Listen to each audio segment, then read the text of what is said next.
사도행전 6장 일곱 사람을 뽑다.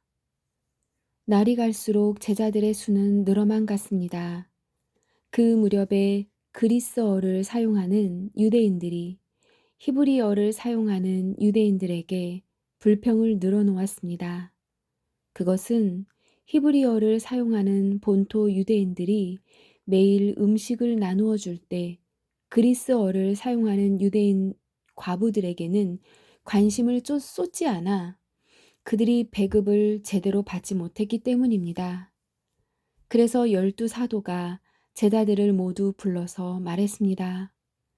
음식을 나누어 주는 일 때문에 우리가 하나님의 말씀을 가르치는 일을 소홀히 하는 것은 옳지 않습니다. 그러니 형제 여러분, 여러분들 중에서 성령과 지혜가 충만하다고 인정되는 사람 7명을 뽑으십시오. 그 사람들에게 이 일을 맡기고 우리는 기도하는 일과 하나님의 말씀을 가르치는 일에 온 힘을 기울이겠습니다. 많은 사람이 이 말을 좋다고 생각해서 믿음이 좋고 성령이 충만한 스데반을 비롯하여 빌립과 브로고스와 니가노르와 디몬과 바메나와 유대인으로 개종한 안디옥 사람 니골라를 뽑았습니다. 사람들이 이들을 사도들 앞으로 데려오자 사도들이 그 사람들 머리에 손을 얹고 기도했습니다. 그 후 하나님의 말씀은 계속 퍼져나가서 예루살렘에서 제자의 수가 많이 늘었습니다. 뿐만 아니라 유대인 제사장들 중에서도 믿음을 가지게 된 사람들이 많이 생겨났습니다.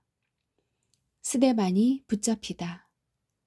스데반은 하나님의 은혜와 능력이 가득한 사람이었습니다. 그는 백성들 사이에서 기적과 표적을 행하였습니다. 그러나 구레네와 알렉산드리아와 길리기아와 아시아 출신의 유대인들로 구성된 이른바 자유인의 회당 출신 사람들 중에 스데반을 반대하는 사람들이 있었습니다. 이들은 합세하여 스데반과 논쟁을 하였습니다. 하지만 스데반이 말하는 지혜나 성령을 당해낼 사람은 아무도 없었습니다. 그래서 그들은 돈을 주고 사람들을 사서 스데반이 모세와 하나님을 모독하는 소리를 우리가 들었습니다라고 거짓말을 하게 만들었습니다. 그들은 이런 식으로 백성과 장로들과 율법사들을 화나게 만들고는 스데반을 붙잡아 공의회로 끌고 갔습니다. 그들은 사람들을 시켜 이렇게 거짓 증언을 하게 했습니다. 이 사람은 항상 이 거룩한 곳인 성전과 율법에 대해 험담을 하였습니다. 우리는 이 사람이 나사렛 예수가 이곳을 헐어버릴 것이고 또 모세가 우리에게 전해준 여러 관습들을 뜯어 고칠 것이라고 말하는 것을 들었습니다. 공의회에 모인 사람들 모두가 스데반을 쳐다보았습니다. 그의 얼굴은 마치 천사의 얼굴과 같았습니다. 7장 스데반의 설교. 대제사장이 스데반에게 당신이 정말 이런 식으로 말했소? 라고 물었습니다. 스데반이 대답했습니다. 형제 여러분, 그리고 어르신들, 내 말을 들어보십시오. 우리의 조상 아브라함이 하란에서 살기 전 아직 메소포타미아에 있을 때에 영광의 하나님께서 그에게 나타나셨습니다. 하나님께서는 아브라함에게 네 고향과 친척을 떠나 내가 내게 보여줄 땅으로 가거라 하고 말씀하셨습니다. 그래서 아브라함은 갈대아 땅을 떠나 하란으로 가서 살았습니다. 아브라함의 아버지가 죽은 후에 하나님께서는 아브라함을 지금 여러분이 살고 있는 이 땅으로 보내셨습니다. 하지만 하나님께서는 아브라함에게 이곳에서 손바닥만한 땅도 유산으로 물려주지 않고 아브라함과 그의 자손에게 장차 이 땅을 주시겠다고 약속만 하셨습니다. 그때는 아브라함에게 아직 자식이 없었습니다. 하나님께서는 아브라함에게 이렇게 말씀하셨습니다. 네 자손이 남의 땅에서 나그네로 지낼 것이다. 그곳 백성이 400년 동안 네 자손을 종으로 삼을 것이며 네 자손을 학대할 것이다. 그러나 네 자손을 종으로 삼는 그 백성을 내가 심판하겠다. 하나님께서는 계속해서 이렇게 말씀하셨습니다. 그 후에 네 자손이 그 땅에서 나와 이곳에서 나를 섬길 것이다. 그리고 하나님께서는 아브라함에게 언약의 표시로 할례를 받게 하셨습니다. 아브라함은 아들 이삭을 낳고 8일째 되는 날에 그에게 할례를 베풀었습니다. 이삭도 자기 아들 야곱에게 할례를 베풀었고 야곱도 자기 아들들 곧 우리의 조상이 되시는 12족장들에게 할례를 베풀었습니다. 12족장들은 요셉을 시기하여 그를 이집트의 종으로 팔아버렸습니다. 그러나 하나님께서는 요셉과 함께 계셨습니다. 요셉은 그곳에서 많은 어려움을 당했으나 하나님께서 그때마다 구해주셨습니다. 또 하나님께서 요셉에게 지혜를 주셔서 이집트 왕 파라오에게 사랑을 받게 하셨습니다. 이집트 왕은 요셉을 총리로 삼아 이집트와 왕궁을 다스리게 했습니다. 그때에 온 이집트와 가나안 땅에 큰 가뭄이 들어 사람들이 몹시 고통을 당했습니다. 우리 조상들도 먹을 것이 없었습니다. 그러다가 야곱이 이집트에 곡식이 있다는 말을 듣고 처음으로 우리의 족장들이 이집트로 보냈습니다. 우리의 족장들을 이집트로 보냈습니다. 그들이 두 번째로 이집트에 갔을 때에 요셉이 형제들에게 자기의 정체를 밝혔습니다. 이집트 왕 파라오도 요셉의 가족에 대해 알게 되었습니다. 이 일이 일어난 후 요셉은 형들을 보내어 자기 아버지 야곱과 식구 75명 전부 이집트로 모셔오게 했습니다. 그리하여 야곱은 이집트로 내려갔고 야곱과 그의 족장들은 거기서 살다가 죽었습니다. 그 뒤에 그들의 시체는 세겜으로 옮겨져서 한 무덤에 묻혔습니다. 그 무덤은 아브라함이 돈을 주고 세겜에 사는 하몰의 자손에게서 산 무덤입니다. 하나님께서 아브라함에게 하신 약속이 이루어질 때가 가까워졌을 때에 이집트에 살고 있는 우리 민족의 수는 크게 늘어났습니다. 그러다가 요셉을 알지 못하는 새 왕이 이집트를 다스리기 시작했습니다. 이 왕은 교묘하게 우리 백성을 속였고 우리 조상들을 학대하여 갓난 아기들을 내다버려 죽이라고 명령을 내렸습니다. 이 시기에 모세가 태어났습니다. 모세는 평범한 아기가 아니었습니다. 모세의 부모는 그를 3달 동안 집에서 숨겨 길렀습니다. 그러나 더 이상 숨길 수가 없어서 모세를 밖에 내다버리자 파라오의 딸이 모세를 데려다가 자기의 아들로 삼아 길렀습니다. 모세는 이집트 사람들의 모든 지혜를 배워 말에나 행동에서 뛰어난 능력을 나타냈습니다.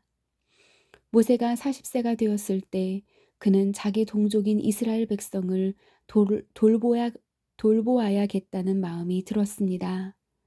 모세는 어떤 이스라엘 사람이 이집트 사람에게 억울한 일을 당하는 것을 보았습니다. 그는 이스라엘 사람을 보호하려고 이집트 사람을 때려 죽여 원수를 갚아주었습니다. 모세는 자기 동족들이 하나님께서 자기를 사용하여 그들을 구원해 주신다는 것을 깨달을 것이라고 생각했습니다. 하지만 그들은 깨닫지 못했습니다.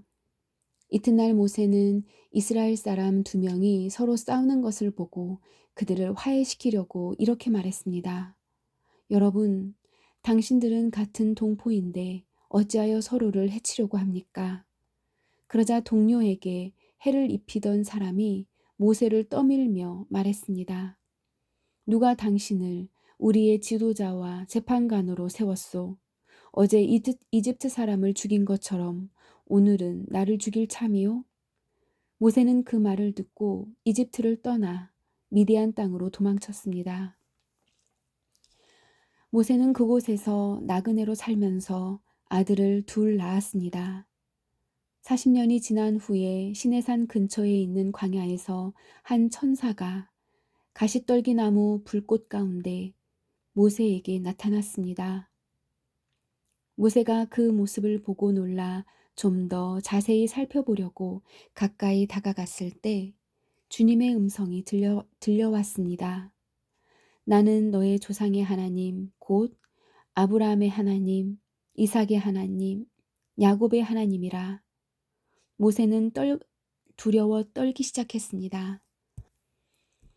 감히 얼굴을 들어 소리나는 곳을 바라보지 못하였습니다.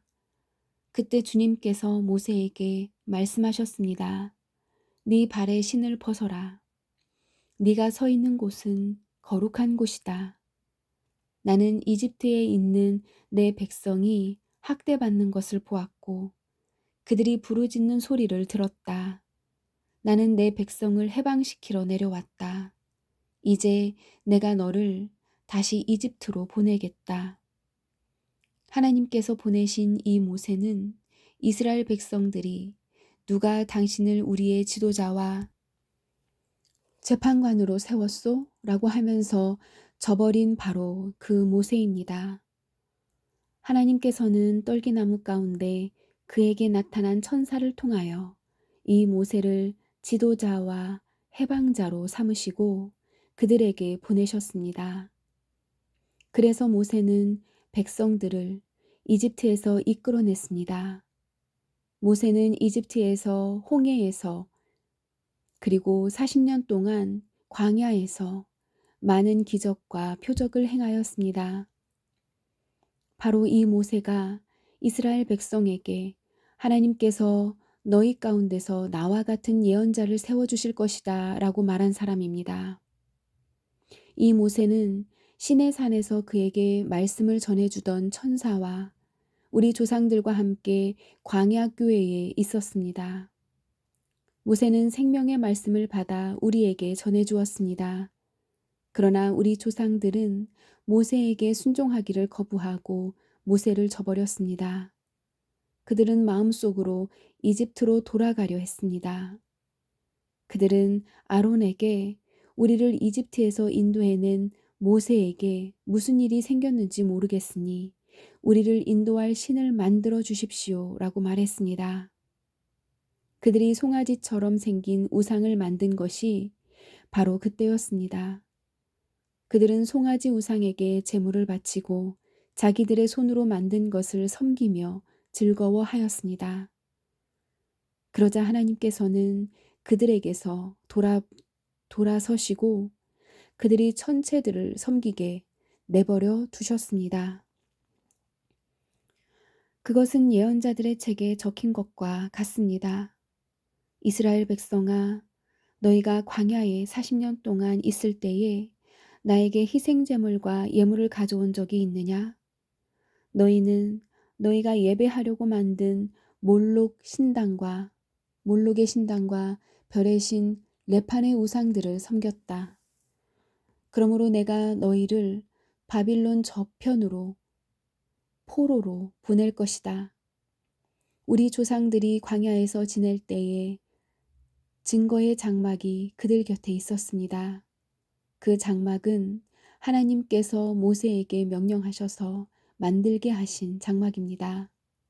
이 장막은 모세가 하나님께서 보여주신 모형을 따라 만든 것입니다. 그 후에 여호수아의 인도에 따라 우리 조상들이 이 장막을 가지고 가나안 땅에 들어갈 때에 하나님께서 그 땅에 살고 있던 여러 민족들을 쫓아내셨습니다. 이 장막은 다윗 시대까지 그 땅에 있었습니다. 다윗은 하나님 앞에서 은혜를 받은 사람이었습니다. 다윗은 야곱의 집을 위해 하나님의 처소를 짓게 해달라고 간구하였습니다. 그런데 정작 하나님을 위해 집을 지은 사람은 솔로몬이었습니다. 하지만 예언자가 말한 것처럼 가장 높으신 하나님께서는 사람이 손으로 지은 집에 살지 않으십니다. 주님께서 말씀하셨습니다. 하늘은 내 보좌요, 땅은 내 발판이다. 너희가 나를 위해 무슨 집을 지을 수 있겠느냐? 내가 쉴 곳이 어디겠느냐? 이 모든 것이 다 내가 만든 것이 아니냐? 고집센 사람들이여, 여러분들의 마음은 어찌 그리 완악하며 귀는 꽉 막혔습니까? 여러분들은 여러분의 조상들처럼 항상 성령을 거역하고 있습니다. 여러분의 조상들이 핍박하지 않은 예언자가 한 사람이나 있었습니까? 그들은 심지어 의인이 올 것을 예언한 사람들을 죽이기까지 했습니다. 이제 여러분은 바로 그 의인조차도 알아보지 못하고 배반하여 죽였습니다. 또 여러분은 천사들이 전해준 모세의 율법을 받고도 그것을 지키지 않았습니다. 스데반의 순교. 공의회 의원들은 스데반이 하는 말을 듣고 몹시 화가 나서 스데반을 보며 이를 갈았습니다. 그러나 스데반은 성령에 충만하여 하늘을 쳐다보았습니다. 그는 하나님의 영광과 예수님께서 하나님의 우편에 서 계신 것을 보았습니다. 스데반이 외쳤습니다. 보십시오. 하늘이 열리고 하나님의 오른편에 인자가 서 계신 것이 보입니다. 그러나 사람들은 귀를 막고 큰 소리를 지르며 모두가 스데반에게 달려들었습니다. 그들은 스데반을 성 밖으로 끌고 나가서 그를 향하여 돌을 던졌습니다. 증인들은 자기들의 옷을 벗어 사울이라는 젊은이의 발 앞에 놓았습니다. 사람들이 스데반을 돌로 칠 때 스데반은 주 예수님, 내 영혼을 받아주십시오 라고 기도했습니다. 스데반은 무릎을 꿇고 큰 소리로 주님, 이 죄를 이 사람들에게 돌리지 마십시오 라고 외쳤습니다. 이 말을 하고 스데반은 잠들었습니다. 아멘.